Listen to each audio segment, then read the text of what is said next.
ทางลองมาเป็นเส้นทางส่วนกลับก็คือว่าคือท่านผู้ชมเห็นบ่สังเกตเป็นทางส่วนกลับได้ต่อไปคือเนื่องมาจากว่าเส้นทางคับแคบพี่น้องคือว่าจะ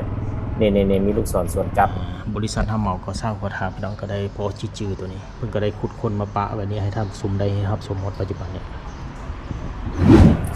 สบายดียินดีต้อนรับเข้าสู่ช่องสวรรค์บรรณาพี่น้องวันนี้ข้าพเจ้าจะนำพาท่านผู้ชมไปรับชมหอหลักเมืองพี่น้องที่อยู่บ้านเพียวัดเมืองศรีสัตนนครหลวงเวียงจันทน์ตอนนี้ข้าพเจ้ามันเริ่มออกจากไฟแดงสีหอมพี่น้องตอนนี้กำลังเดินทางมาเขตบ้านหายโศกแล้วก็จะฮอดเขตน้ำพุพี่น้องคือท่านผู้ชมเห็นอยู่ในปัจจุบันนี้เส้นทางเส้นนี้ในเมื่อก่อนเพิ่นจะเป็นเส้นทางล่องแต่ภายหลังที่สำเร็จการก่อสร้างความคืบหน้าไปหลายเพิ่นเปลี่ยนจากทางยางมาเป็นทางคอนกรีตและเพิ่นก็จะเปลี่ยนจากทางล่องมาเป็นเส้นทางส่วนกลับก็คือว่าคือท่านผู้ชมเห็นบ่สังเกตเป็นทางส่วนกลับได้ต่อไปเพิ่นจะเปิดได้แต่เดี๋ยวนี้เกิดจากความลึ่งเคยของนักสัญจรที่ยังมีการขี่รถส่วนเลนก็คือว่าทั้งที่ว่าเพิ่นได้มีการแจ้งการไปแล้วนั้นเนาะหรือว่าอาจจะเป็นความชินเคยในเส้นทางนี้ในเมื่อก่อนเพราะว่าเป็นทางร่องแต่มาปัจจุบันเพิ่นได้มีการปรับเปลี่ยนมาเป็นเส้นทางขึ้นและทางร่องอยู่ในเส้นทางเดียวกันก็คือท่านผู้ชมเห็นอยู่ทางนี้บ่สังเกตลูกศรส่วนกลับได้เฮาสามารถกลับมาได้แต่ว่าเฮากลับบ่ได้ช่วงนี้ย้อนว่ามาสังเกตเบิ่งรถแล้วขี่เต็มทางไปเลยพี่น้องนี่ถือว่าอาจจะบ่ทันลึงเคยนี่เพื่ออนาคตเพิ่นก็จะได้มีการตักเตือนภายหลังที่ว่าสำเร็จทางเป็นที่เรียบร้อยมาสังเกตเบิ่งแล้วในขอบเขตทางย่างบางจุดบางบ่อนเพิ่นก็ยังได้มีการก่อสร้างอาจจะเป็นเพราะเหตุผลนี้ที่เฮ็ดให้นักขับขี่ยังบ่ทันได้เข้าใจเรื่องเกี่ยวกับเส้นทางเส้นนี้ก็คือท่านผู้ชมเห็นอยู่ในนี้ก็มาฮอดขอบเขตบริเวณร้านอาหารขอบใจเด้อที่อยู่ทางเบื้องซ้ายมือนี่เอง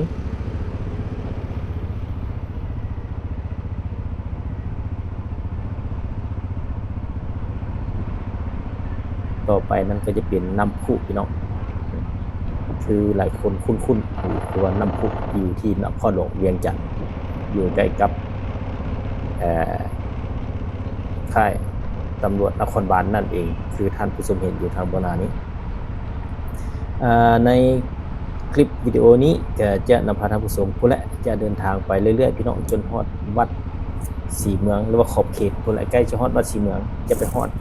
หอหลักเมืองก่อนพี่น้องที่อยู่ใกล้กับบ้านสีเมืองนั่นเองแต่ในตัวจริงแล้วหอหลักเมืองนี่มันขึ้นกับบ้านเพียวัดเมืองศรีสัตนนครหลวงเวียงจันทน์ก็ถือว่าขี่รถมาฮอดจุดนี้ก็ใกล้จะฮอดหอคำพี่น้องเกิดจะมีไฟแดงอยู่ในเบื้องหน้าเองนี่สังเกตเบื้องพี่น้องเส้นทางนี้เพิ่นจะส่วนเบื้องขวามือนี่จะเป็นเลนของรถบัสหรือว่ารถเมล์ BRT แต่ว่ามาสังเกตแล้วนักสัญจรหลายคนก็ยังใช้ร่วมเส้นทางรถเมล์ BRT ซึ่งเนื่องมาจากว่าเส้นทางคับแคบพี่น้องคือว่าจะในมีลูกศรส่วนกลับนี่ถือว่าเอายังไปเลนเดียวอยู่พี่น้องเส้นสีฟ้านี่ก็ถือว่าบนคาดสีฟ้าก็เป็นเส้นทางของรถเมล์ BRT จุดที่ท่านผู้ชมเห็นนี่ก็จะเป็นไฟแดงที่สามแยกตัวหน้าหอคำเบื้องขวาก็จะเป็นหอคำในส่วนเบื้องซ้ายก็จะโค้งไปทางประตูไซนี่คือว่าทางเบื้องซ้ายมือก็จะเป็นพิพิธภัณฑ์ศรีสะเกษและในส่วนทางเบื้องขวามือก็จะเป็นหอพระแก้วหรือว่าหอพระแก้วพี่น้อง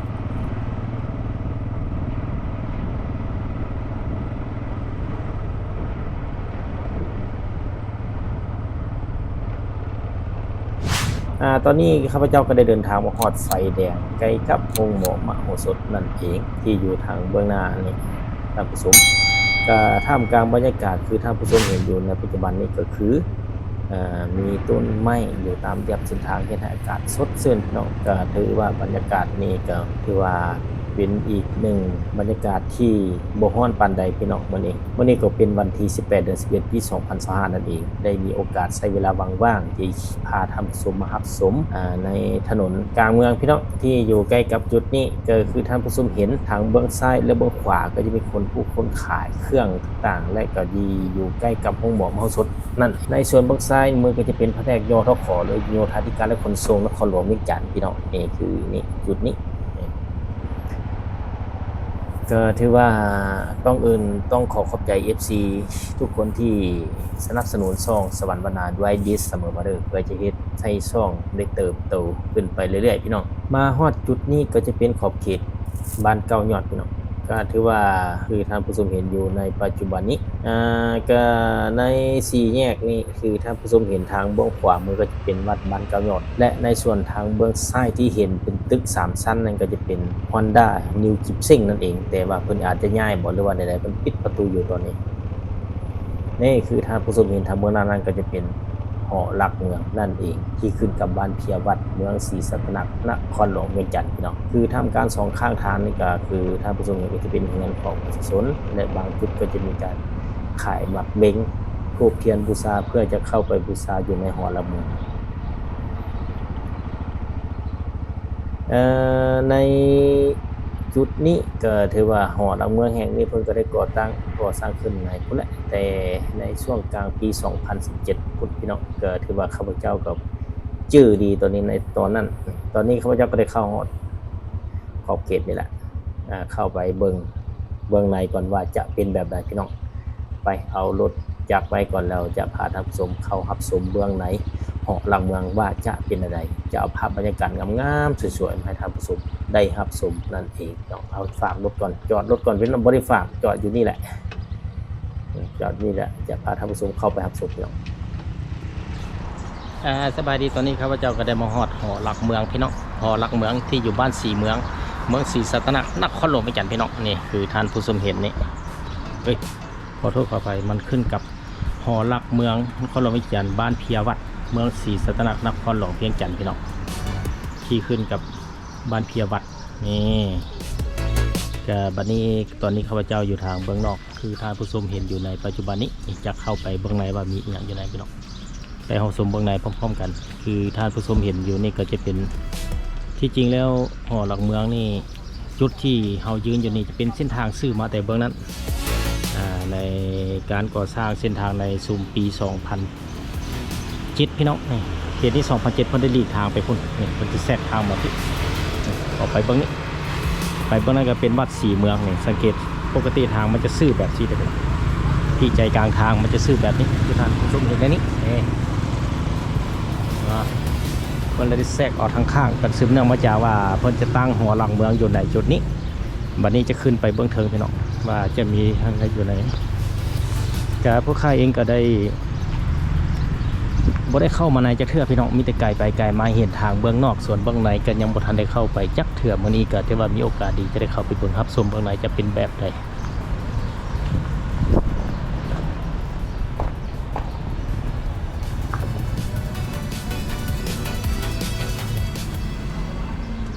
ก็จะว่ามีผู้คน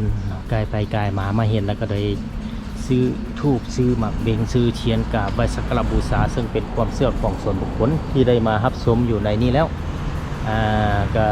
เป็นอีกหนึ่งสถานที่ที่เป็นสถานที่ท่องเที่ยวทางด้านวัฒนธรรมที่อยู่ในสปปลาวนั่นเองพี่น้องในรูปสูงเบื้องคันใดขึ้นเพิ่งก็จะเห็นเป็นแบบ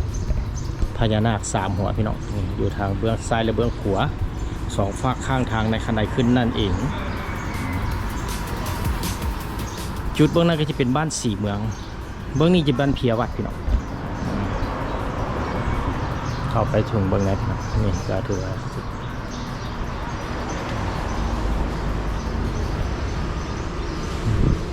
ถ่ายรูปได้บ้าง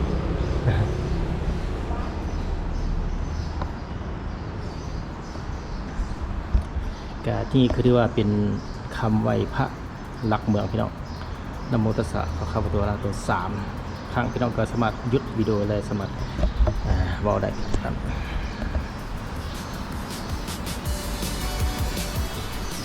แกคือท่านผู้ชมเห็นอยู่ในนี้พี่น้อง ก็ถือว่า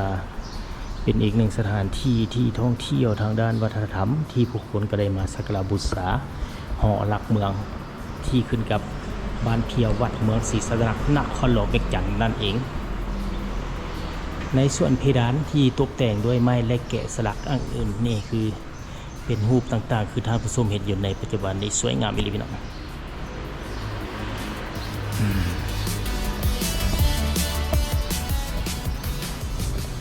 นอกจากนั้นแล้วอยู่ในจุดนี้เพิ่นก็ได้มีการตกแต่งเป็นหินประเภทหินพี่น้องนี่เพิ่นเอามาไว้แสดงอยู่ในนี้นี่คือว่ากลุ่มหินอ่อนที่1ในค้นพบในวันที่15 มังกร 2007กลุ่มหินอ่อนที่ว่าหินอ่อนต่างๆที่หูบโชว์อยู่ในนั้นแม่นขุดค้นอยู่ในถนนนี่เองเลยพี่น้องใน2007ตอนนั้นข้าพเจ้าก็ได้อยู่บริษัทห้าเหมาก่อสร้างก่อทางพี่น้องก็ได้พอจื้อตัวนี้เพิ่งก็ได้ขุดค้นมาปะแบบนี้ให้ท่านชมได้ครับสมมติปัจจุบันนี้นี่ปกติแล้วเส้นทางคือท่านผู้ชมเห็นนี่นะมันจะซื่อมานี่เลยพี่น้องเนี่ยจะเห็นขอบทางนี่ขอบทางนี่ซื่อจุดนี้จะเป็นกลางทางสืบเนื่องมาจากเพิ่นเอาวัตถุโบราณเนาะเป็นหลักเมืองมาตั้งไว้นี่เพิ่นก็เก็บมาไว้นี่เป็นหินคือท่านผู้ชมเห็นเมื่อกี้นี้บัดนี้ทางเพิ่นก็แทรกโค้งออกไปเบื้องนั้นเนาะ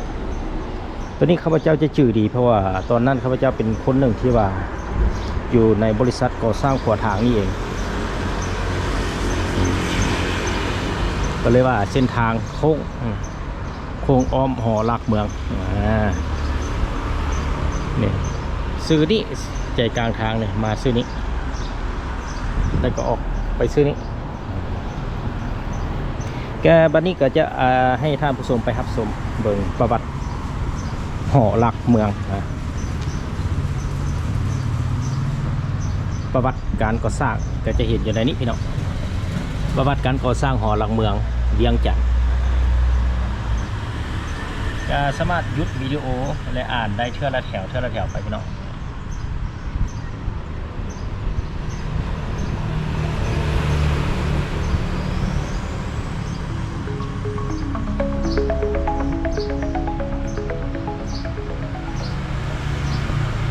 ซึ่งว่าป้ายดังกล่าวนี้มีผู้อุปถัมภ์โดยท่านคำมิ่งมิตรประสงค์พร้อมครอบครัวพี่น้องก็ถือว่าท่านผู้ชมเห็นนี่ก็จะเป็นประวัติก่อสร้างหอหลักเมืองนั่นเองพี่น้องก็สามารถหยุดและอ่านได้พี่น้องโดยรวมสภาพภายนอกก็คือจะเห็นโดยรวมประมาณนี้สวยงามอีหลีพี่น้องการตกแต่งแกะสลักติดตามเสาทางประตูเข้าและเพดานก็ถือว่าสวยงามจุดเด่นหนึ่งที่งามแบบประจักษ์ตาเลยในส่วนเบื้องคันได้ขึ้นทางเบื้องซ้ายและเบื้องขวาเพิ่นก็ได้ตกแต่งพญานาค3หัวรูปปั้นพญานาค3หัวนี่สีทองที่สวยงาม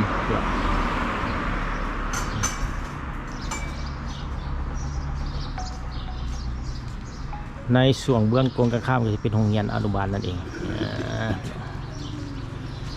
และอ้อมรอบในกำแพงต่างๆมันก็ได้ปลูกต้นดอกจำปาซึ่งเป็นดอกไม้ประจำชาติของชาติลาวนั่นเอง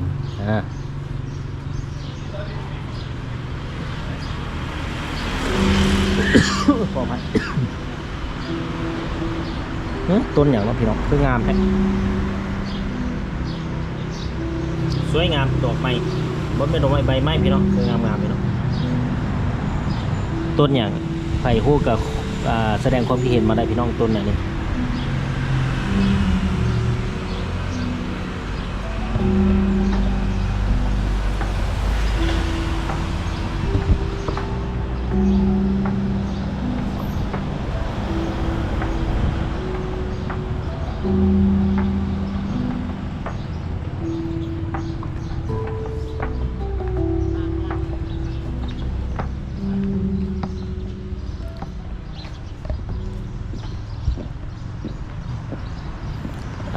เป็น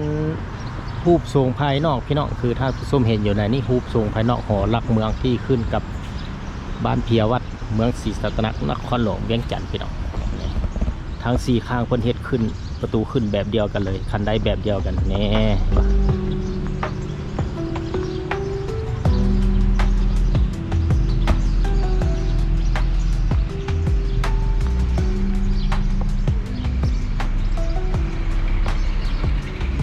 ที่ว่า